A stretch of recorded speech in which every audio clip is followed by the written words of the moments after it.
बिस्मिल्लाहिर्रहमानिर्रहीम। अस्सलाम वालेकुम नाज़रीन, मैं आपका मेज़बान डॉक्टर महबूब अली सुबज़ई के नए प्रोग्राम के साथ। नाज़रीन, बिलाखिर वो सब कुछ हो रहा है जिसका पहले ख़दशा ज़ाहिर किया जा रहा था। जी हाँ, गुज़िश्ता रोज़ आप लोगों ने ख़बरों में भी देखा होगा कि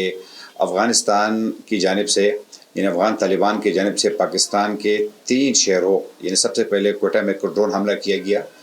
उसके बाद ये इत्तलात भी मौसूल हुई कि खैबर पख्तूनख्वा के ज़िला कोहाट में एक ड्रोन जो है उसको गिराया गया है, जबकि उसके बाद शाम को ये खबर आई कि पाकिस्तान के दारुल खिलाफा इस्लामाबाद में 2 ड्रोन को इंटरसेप्ट कर दिया गया है और उनको पाकिस्तान के सिक्योरिटी फोर्सेस ने इंटरसेप्ट करते हुए उनको नाकारा बना दिया है। अंदाज़ा के नज़रीन एक वक्त ऐसा था कि अफ़गानिस्तान पाकिस्तान का स्ट्रेटजिक एसेट्स माना जाता था। इस वक्त तालिबान का रजीम है, इनके ख़िलाफ़ पूरी दुनिया थी। यूरोप, अमरीका, बरतानिया, हिंदुस्तान, ये तमाम ममालिक थे जो कि अफ़गानिस्तान या अफ़गानी हुकूमत के ख़िलाफ़ थे, लेकिन पाकिस्तान उनको सपोर्ट करता रहा। लेकिन आज लगता यूँ है कि सिचुएशन बिल्कुल वाइस वर्सा उलट हो गई है। गो कि अगर हम इन ड्रोन हमलों के हवाले से बात करें, एक तो वो ड्रोन है जो कि इस वक्त ईरान अपने दिफा में इस्तेमाल कर रहा है। वो फिर भी लगते हैं कि कुछ तगड़े किस्म के ड्रोन्स हैं, लेकिन जो ज़राए के मुताबिक ये जो अफ़गानिस्तान या तालिबान की जानिब से जो ड्रोन इस्तेमाल किए गए हैं, ये इंतहाई कमज़ोर किस्म के ड्रोन थे।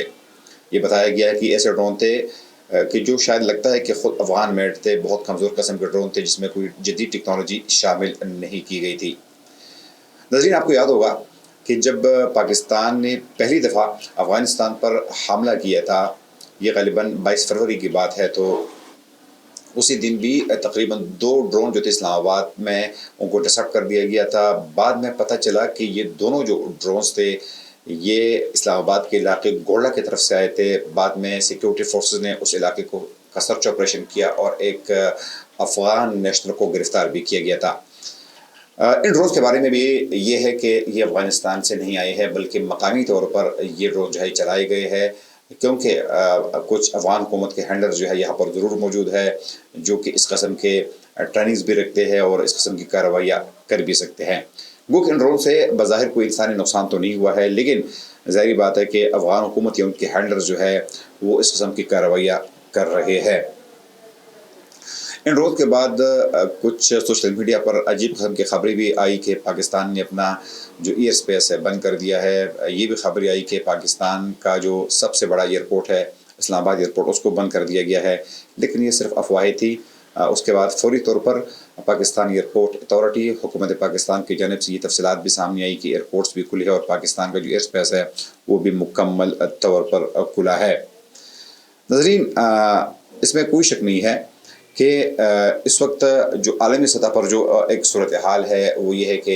न सिर्फ पाकिस्तान और अफ़गानिस्तान के दरमियान जंग हो रही है, बल्कि आप सबको पता है कि ईरान के हवाले से भी काफ़ी अपडेट्स हैं जो कि आपके सामने रखेंगे। लेकिन गुज़िश्ता रोज़ जो पाकिस्तानी एयर फोर्स है, तो ज़राए के मुताबिक उन्होंने अफ़गानिस्तान के 3 शहरों जिनमें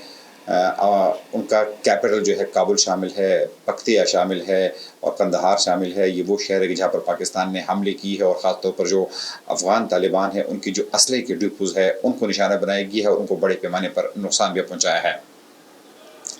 अब आते हैं नाज़रीन, पाकिस्तान के बाद और पाकिस्तान और अफ़गानिस्तान के बाद अब हम आते हैं ईरान की तरफ। आप सबको पता है नाज़रीन कि इस वक्त ईरान की एक खुली जंग चल रही है अमेरिका और इसराइल के ख़िलाफ़, क्योंकि अमेरिका और इसराइल ने ईरान पर जो हमले किए थे और उन हमलों को अब तकरीबन 2 हफ़्ते से भी ज़्यादा का वक्त हो चुका है। ये शायद किसी को भी अंदाज़ा नहीं था कि अमेरिका और इसराइल जब मुश्तरका हमले करेंगे तो ईरान की क़ुव्वत बर्दाश्त इतनी ज़्यादा होगी या ईरान जो है वो इतना मुस्तहकम ईरान के तौर पर सामने आएगा। इसमें कोई शक नहीं है कि ईरान की टेक्नोलॉजी इतनी ज़बरदस्त टेक्नोलॉजी नहीं है, लेकिन इसमें भी कोई शक नहीं है कि ईरान बतौर कौम जो है वो बड़ी मजबूत तौर पर सामने आई है। गुज़िश्ता रोज़ आप लोगों ने देखा भी होगा कि जब यौम अल-कुद्स मनाया जा रहा था तो उस दौरान भी आपने ईरान के अहम लीडर्स, जिनमें उनकी सिक्योरिटी कौंसल के जो इंचार्ज है अली लारिजानी, वो तेहरान के गली कोचों में नज़र आ रहे थे अपने लोगों के साथ, वो उस मुज़ाहरे में शरीक थे। हत्ता कि ईरान के जिस वक्त के सदर है मसूद पेज़ेश्कियान, وہ تو بالکل یوں لگ رہا تھا کہ وہ واک کر رہے ہیں ایران کے سڑکوں پر بغیر سیکیورٹی کے، وہ گھوم رہے تھے، لوگوں کے ساتھ احتجاج میں حصہ لے رہے تھے، اور ان کی جو باڈی لینگویج تھی وہ بھی یوں دکھائی دے رہی تھی کہ ان کے اوپر جنگ کے کچھ اثرات نہیں ہیں۔ تو یقیناً یہ تمام چیزیں جو لوگوں نے ٹیلی ویژن اسکرینس پر دیکھے ہیں، سوشل میڈیا کی اسکرینس پر دیکھے ہیں، کہ ایران کی قوم جو ہے وہ اب تک انتہائی مضبوط طور پر جو ہے وہ سامنے آئی ہے۔ ایران نے جو فیصلہ کیا ہے اپنے حمس کو بند کرنے کا، تو اب جو تیل کا بحران ہے دنیا میں، وہ ہر گزرتے دن کے ساتھ اس میں شدت جو ہے وہ آ رہی ہے۔ اب تو دو مغربی ممالک یعنی فرانس اور اٹلی نے بھی ایران کو یہ درخواست کی ہے کہ اپنے حمس کو کھولا جائے، کیونکہ وہاں پر اب توانائی کا بحران شروع ہوا ہے۔ بیلجیم میں تو باقاعدہ مظاہرے ہونا شروع ہو گئے ہیں۔ یورپ کے ممالک کو بہت زیادہ تکلیف ہے، اس لیے وہ یہ کوشش کر رہے ہیں کہ یہ روٹ جو ہے کسی طرح پر کھولا جائے۔ اس سے پہلے نظر خبریں آئی تھی کہ جب چینی حکومت اور پھر ترکی حکومت نے ایران کی حکومت سے درخواست کی تو ان کے جہازوں کو بنائے حرمس پر سے گزار دیا گیا تھا اور ان کو اجازت جو ہے وہ دی گئی تھی۔ اس کے علاوہ ناظرین، یورپ اور خاص طور پر ہندوستان میں LPG کے مسائل جو ہے وہ سامنے آ گئے ہیں، کیونکہ نہ صرف پیٹرول کا راستہ بند ہے، بلکہ جب سے یعنی قطری حکومت نے لوگوں کو